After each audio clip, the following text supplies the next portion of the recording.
I was about 4 years old, and my parents started me in dance classes.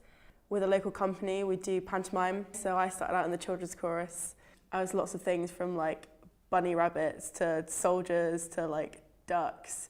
So I was very used to being in quite odd and amusing costumes from when I was quite small. And the other kids would be like, oh, you know, I don't really do that, that's quite scary. And I'd be like, no, it's not, it's really fun. So I kind of knew that I probably had a little bit more of an affinity towards performing than other people when I was quite small. Starting here, please. I started getting involved with performing arts at the University of Lincoln in January of my first year, so January 2016. I'd kind of just spent the first semester kind of settling in, but then I really wanted to do something that I loved alongside it, you know, meet like-minded people who also wanted to do the same thing.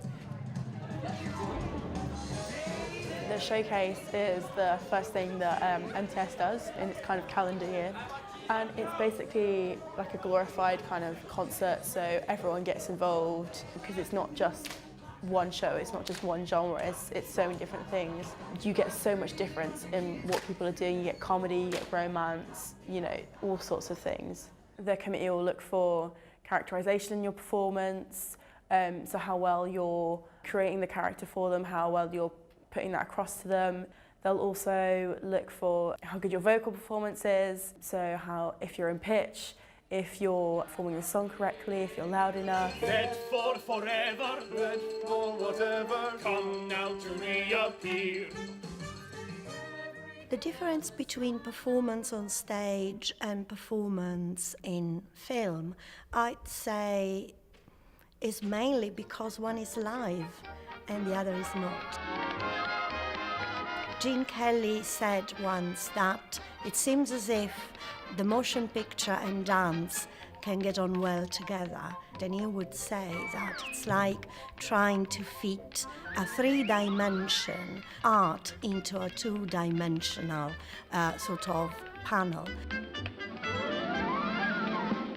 You can enjoy a musical number over and over again when it's on the silver screen, and you only get that once when you're sitting in the auditorium and you are enjoying a stage performance. This is one of our dance rehearsals. We're rehearsing a dance called When You're in Adams. It's really quirky and it's really kooky, and the style is so famous and it stands out a lot from a lot of the other kind of musical theatre things that are current. It's a modern musical, but it's so different, and the Addams Family is so iconic. To be able to get to dance as well again is really exciting.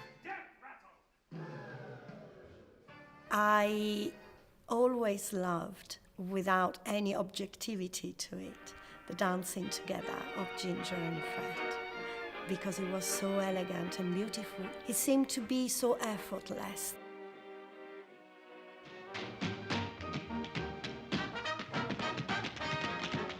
When thinking about scholarly work that has to do with topics that you are passionate about and interested in, it's sometimes difficult to get detached. What I try to do when I teach is to encourage my students to still enjoy a film, but to be able to critically analyze all the different issues that may be raised.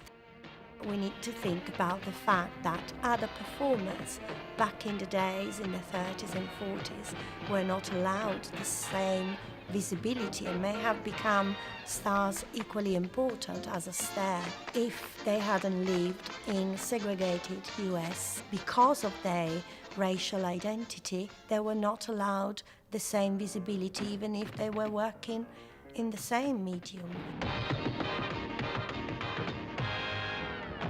I came to Lincoln originally doing history. The past has always fascinated me. It's always been a keen interest of mine.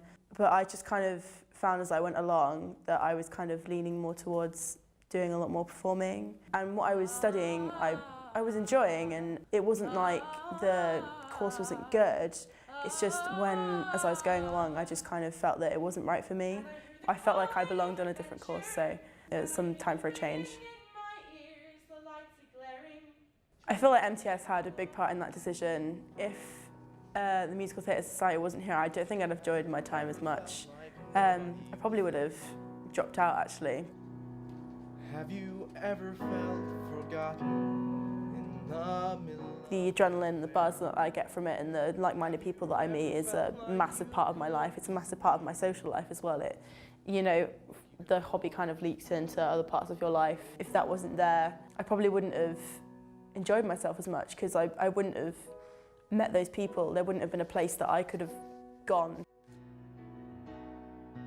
I enjoy the performance because it makes me feel better, but I also enjoy watching the immense talent of those who are performing. I think that's to be given by the medium of cinema the opportunity to watch the immense talent of so many performers over and over again. It's a joy and a privilege. Theatre and performance is a massive part of my life. It has been since I was really small. And yeah, it's just how I connected with my family when I was really young. Being able to do something that I love, but also make other people happy, entertain other people, and make them have so much enjoyment out of what I'm doing, as well as me doing it at the same time, it's a great feeling.